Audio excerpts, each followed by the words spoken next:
Welcome to my women's wonderland channel. இன்னைக்கு நம்ம என்ன பார்க்க போறோம்னா, ரோஸ் பிளான்ட்டை ஒரு முக்கியமான ஒரு 3 விஷயத்த பார்க்க போறோங்க.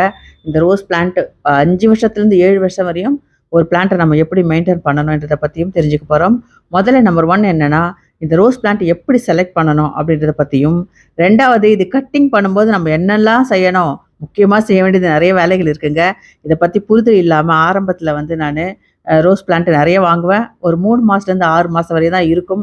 அதுக்கப்புறம் பட்டு போயிடும். அதற்கு என்ன காரணம் என்றது அனலைஸ் பண்ணி பார்க்கும்போது தான் சில காரணங்கள் இருக்குது. அதை நம்ம ஒழுங்காக கரெக்டாக பண்ணிட்டோன்னா இந்த ரோஸ் பிளான்ட் வந்து 5லேருந்து 7 வருஷம் வரையும் ஒரு ரோஸ் பிளான்ட்டை நம்ம வச்சு வளர்க்கலாம். இது பட்டு போகாமல் இருக்கிறதுக்கு முக்கியமான நம்ம செய்ய வேண்டியது என்னன்றதை பற்றி பார்ப்போம். முதல்ல இங்கே பாருங்கள், இந்த ரோஸ் பிளான்ட்டை வச்சு 3 இயர்ஸ் கிட்ட ஆகுது. ஆரம்பத்தில் நான் வந்து வாங்கி வச்சது தான் எல்லோ கலர் ரோஸ். எனக்கு பிடிச்ச ரோஸ்ன்றதால இது பட்டு போகாமல் இருக்கணுமேன்னு சொல்லிட்டு நிறைய ஆரம்பத்தில் வாங்கி வச்சேங்க. ஒரு 6 மாதம் வரையும் தான் இருக்கும். நர்சரியில் போய் வாங்கும்போது எப்படி வாங்கணுன்றதை பற்றி நம்ம தெரிஞ்சுக்கணும். நிறைய பூக்கள் இருக்கிறத கண்டிப்பாக வாங்கவே கூடாது. அதுக்கப்புறம் அந்த ஸ்டெம்மை பார்க்கணுங்க. ஸ்டெம் வந்து ஒரு ஸ்டெம்மோட திக்னஸ் கண்டிப்பாக கொஞ்சம் நல்ல திக்னஸாக இருக்கிறதா வாங்கணும். மெலிசாக இருக்கிறதெல்லாம் நீங்கள் வாங்கினீங்கன்னா கொஞ்ச நாளில் கழித்து அது பட்டு போயிடும். ஏன்னா நர்சரியில் வந்து அதுக்கு பூஸ்டர் டோஸ்லாம் கொடுத்து நிறைய பூக்கள் வரா மாதிரி வச்சு அப்படியே வச்சுருப்பாங்க. அப்போ வந்து நமக்கு நல்லாயிருக்கும். ஒரு 3 மாதத்துலேருந்து 6 மாதம் வரையும் ஒன்றுமே ஆகாது. தண்ணி மட்டும் விட்டால் போதும், ரொம்ப சூப்பராக வளரும். இங்கே பாருங்கள், இது வந்து ஒரு பீச் கலர். இதுவும் நான் வந்து இந்த மாதம் நான் கவாத் பண்ணியாச்சு. அதனால் பூக்கள் எடுத்திருக்கு. இன்னொரு முக்கியமான விஷயம் சொல்லணும். கவாத் வந்து இந்த மாதம் நவம்பரில் நம்ம பண்ணிடணுங்க. ரோஸ் பிளான்ட்டு கவாத் எப்படி பண்ணுறதுனா 50% நம்ம கழிச்சிடணும். அதுக்கப்புறம் தான் புது தளிர்கள் வந்து பூக்கள் பூக்க ஆரம்பிக்கும். இந்த கட்டிங் வந்து எனக்கு கொஞ்சம் கஷ்டமான விஷயம் தான் ரோஸ் பிளான்ட்லாம். ஏன்னா வந்து கட் பண்ணும்போது கஷ்டமாக இருக்கும். அப்படியே 50% நம்ம கட் பண்ணி எடுத்தால் தான் மறுபடியும் துளுத்து பூக்கள் வர ஆரம்பிக்கும். பாருங்கள், இது ஒரு பீச் கலர், அழகான கலருங்க. இது பூக்கும்போது ரொம்ப அழகாக இருக்கும். அது இதை கட் பண்ணி விட்டாச்சு, ஏற்கனவே விட்டாச்சு. இப்போ நல்லா துளுத்து புது புது மொட்டுக்கள் எல்லா இடத்துலையும் வர ஆரம்பிச்சிருக்கு பாருங்கள். புது புது மொட்டுக்கள் வருது. அதுக்கப்புறம் வந்து நம்ம ரோஸ் பிளான்ட்னா என்ன நினச்சிட்டு இருப்போம், ஊட்டி கொடைக்கானல்லாம் பாரு எவ்வளோ அழகா பூக்கள் அப்படியே பூத்துருக்கு, ஒரு குளிர்ச்சியான பிளேஸில் தான் அது நல்லா வளரும் அப்படின்லாம் நினைக்கக்கூடாது. இந்த ரோஸ் பிளான்ட்டுக்கு வந்து 6 மணி நேரம் வெயில் கண்டிப்பாக தேவைப்படுங்க. அதுக்கப்புறம் முக்கியமான விஷயம் கவாத் பண்ணும்போது நான் சொல்லியிருக்கேன் பாருங்கள். இந்த மாதிரி கவாத் பண்ணதுக்கு அப்புறமா வந்து இந்த மாதிரி அந்த பக்க கிளைகள் வராமல் இருந்தால் அதுக்கு என்ன காரணம், என்ன பண்ணாமல் விட்டுட்டேன் என்றதை பற்றி சொல்கிறேன் பாருங்கள். இந்த மாதிரி ஓட்டை வந்து இந்த பக்க கிளைகள்லாம் வரவே இல்லை பாருங்கள். இது நல்லா பட்டு போயிடுச்சு. இன்னும் ஸ்டெம்மு கொஞ்சம் நீட்டாகவே பட்டு போயிருந்தது. அது எல்லாமே எடுத்துட்டேன். இதற்கு காரணம் என்ன அப்படின்றத பார்க்கலாம். முதல்ல நம்ம வந்து ரோஸ் பிளான்ட்டு கட் பண்ணும்போது இங்கே பாருங்கள், நான் கட் பண்ணி விட்டு அதுக்கு ஒரு சொல்யூஷன் பண்ணேன் பாருங்கள். பக்க கிளைகள்லாம் துளுத்து வர ஆரம்பிச்சிருக்கு. இப்போ இது 2 நாள் முன்னாடி எடுத்த வீடியோ. இன்றைக்கி பார்க்கும்போது இன்னும் 2 கிளைகள் நல்லா வந்திருக்குங்க. அதுக்கு காரணம் என்ன என்றதை பற்றியும் முதல்ல தெரிஞ்சுப்போம். இந்த கட்டிங் பண்ணும்போது நம்ம என்னெல்லாம் செய்யணும் என்றதை பற்றியும் முதல்ல தெரிஞ்சுக்கணும். முக்கியமான விஷயம் இதுதாங்க. ரோசா செடி பட்டு போகாமல் இருக்கிறதுக்கு முக்கியமான காரணம் இதுதான். முதல்ல நம்ம என்ன பண்ணலாம், ஆலுவேரா நம்ம மாடியில் வச்சுருக்கோம். ஸோ ஆலுவேராவோட ஸ்டெம்மை முதல்ல எடுத்துக்கலாம். இந்த ஆலுவேரா ஸ்டெம்மை என்னென்ன இருக்குது, பிளான்ட்டுக்கு ரொம்ப ரொம்ப தேவையான சத்துக்கள் இதில் இருக்குங்க.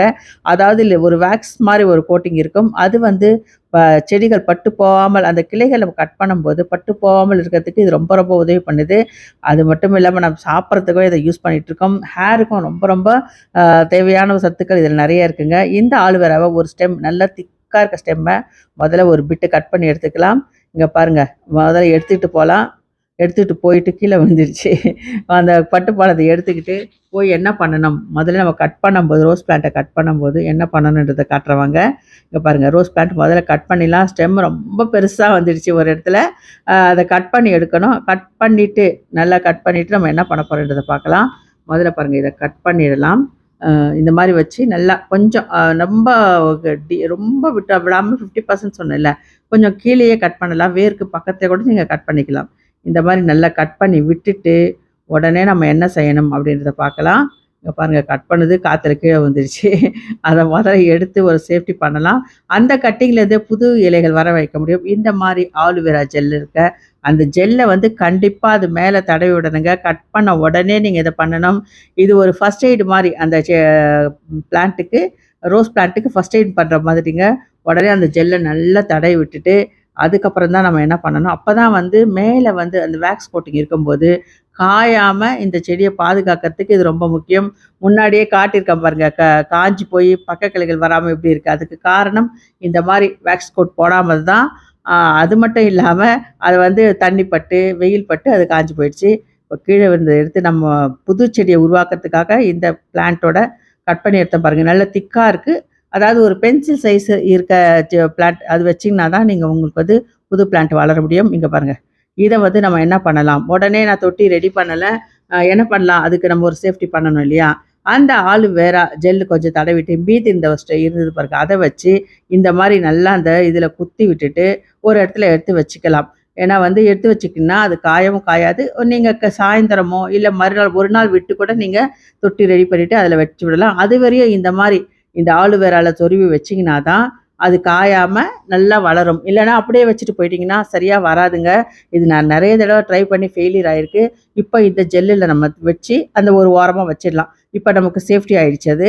ஏன்னா அந்த ஆலுவேரா ஜெல் வந்து ஊட்டச்சத்தும் செடிக்கு ஊட்டச்சத்து இல்லாம, அதுக்கு இல்லாம மட்டும் இல்லங்க, அது காயாம இருக்கிறதுக்கும் இது ரொம்ப ரொம்ப உதவி பண்ணுது.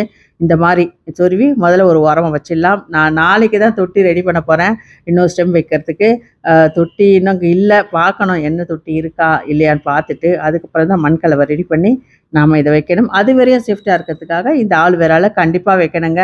இது ரொம்ப முக்கியமான விஷயம். புது ஸ்டெம் நம்ம உருவாக்கும்போது இந்த மாரி நீங்க பண்ணணும். இந்த மாரி ஸ்டெம்ம கட் பண்ண பிறகு, உடனே அதுக்கு தேவையான சத்துக்கள் நம்ம குடுக்கணுங்க. நான் வந்து மீன் அமிலம் இருந்தது, அத ஊத்தி விட்டேன். நீங்க தொழு உரம் இருந்தாலும் அத போட்டு விட்டீங்கன்னா, சூப்பரா வளரும். இங்க பாருங்க, இந்த ஸ்டெம் வந்து நல்லா அந்த ஆலுவேரா ஜெல்ல தடவி இங்க வச்சிருக்கேன் பாருங்க எடுத்து. இது வச்சிருக்கேன். இது சேஃப்டியா இருக்கட்டும்னு சொல்லிட்டு வச்சிருக்கேன். ஏன்னா காத்துல வந்து அடிச்சதுன்னா போயிடும். கொஞ்சம் மண்லயே கூட ஊனி வச்சுட்டேங்க. நான் நாளைக்கு தான் வைக்க போறேன். அதனால வந்து காத்துல அடிச்சும் போட இப்ப பயங்கரமா மழை பெஞ்சுட்டு இருக்கு. காத்தும் அடிக்குது. அதனால வந்து பறக்காம இருக்கிறதுக்காக அந்த கட் பண்ண ஸ்டெம்ம அதுக்குள்ள வச்சிருக்கேன். அதுக்கப்புறம் முக்கியமான விஷயம் நம்ம தெரிஞ்சுக்கணும். இந்த ரோஸ் பிளான்ட்டுக்குலாம் எப்ப தண்ணி விடணும் அப்டின்னா, ஈவினிங்ல மட்டும் தான் விடணுங்க. அதுவும் நம்ம வேருக்கு மட்டும் தான் விடணும். இலைகள் மேல விடவே கூடாது. இலைகள் மேல விட்டீங்கன்னா, பூச்சி தாக்குதல் அதிகமா வந்துரும். நெறைய பூச்சி தாக்குதல் இருக்குங்க. அஸ்வினி பூச்சி, சிவப்பு வண்டு பூச்சி, நெறைய பூச்சிகள் இருக்கு. அதெல்லாம் கண்டிப்பா வந்துரும். இலைப்பேன் பூச்சிகள் அதெல்லாமே நீங்க தண்ணி விடாம மேல இலைகள்ல படாம ஊத்துனீங்கன்னா, ரொம்ப ரொம்ப நல்லது. நம்ம எல்லா செடிகளுக்கும் தண்ணி விடும்போது மேல அப்படியே ஃப்ரெஷ்ஷா இருக்கணும்னு ஊத்தி விடுவோம் பாருங்க. ஆனா ரோஸ் பிளான்ட்டுக்கு அப்படி விடவே கூடாது. நம்ம வேருக்கு மட்டும் விட்டா போதும். அதுக்கப்புறம் பூச்சி தாக்குதலே செதில் பூச்சின்னு ஒரு பூச்சி வருங்க. அதுக்கு நம்ம என்ன பண்ணணும்னா, நம்ம மண்ணெண்ணெய், டீசல் எதையாவது வச்சு ஒரு பஞ்சில வச்சு இலைகள்ல தான் அது அதிகமா வரும். அந்த இலைகள் மேல கருப்பு கருப்பா இருக்கும் பாருங்க. நீங்க பார்த்துருப்பீங்க. ரோஸ் பிளான்ட் வச்சிருக்கவங்க எல்லாருக்குமே தெரியும். அத அப்படியே டீசலும் மண்ணெண்ணெய் வச்சு லேசா தொடச்சு விட்டீங்கன்னா போதும். அந்த செதில் பூச்சி வந்து செத்து போயிடுங்க. நல்லாருக்கும் ஃப்ரெஷ்ஷா.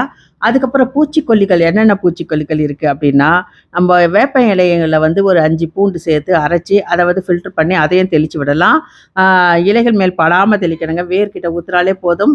அந்த பூச்சி தாக்குதல் இல்லாம போய்விடும். அதுக்கப்புறம் ஒரு டானிக் நம்ம வந்து தயாரிக்கணும். அதுக்கு என்னன்னா, மெயினா வந்து அரிசி கழுவுற தண்ணி இருக்கு பாருங்க. அதுல தான் நம்ம இந்த டானிக் தயாரிக்க போறோம். அது கூட என்னலாம் சேர்க்கணும், முட்டை ஓடு, வெங்காயத்தோட தோலு, அப்புறம் வந்து வாழைப்பழ தோலு, அப்புறம் வேப்பில, கொஞ்சம் டீ டிகாஷன் அதாவது ஃபில்டர் பண்ண பிறகு டிகாஷன் இருக்கு. இது எல்லாத்தையுமே அரைச்சு அந்த அரிசி கழுவு தண்ணீல போட்டுட்டு, ஃபில்டர் பண்ணி நம்ம தெளிச்சு விட்டீங்கன்னா, அந்த இது ஒரு டானிக் அதாவது பூஸ்டர் மாரிங்க இது. கண்டிப்பா இது எல்லாரும் ரோஸ் பிளான்ட் வச்சிருக்கவங்க கண்டிப்பா செய்யுங்க. அ ரோஸ் பிளான்ட்ட பத்தி சொல்லணும்னா எபிசோடா போகுங்க. நெறைய விஷயங்கள் இருக்கு. சில விஷயங்கள் மட்டும் நான் இப்ப சொல்லியிருக்கேன்.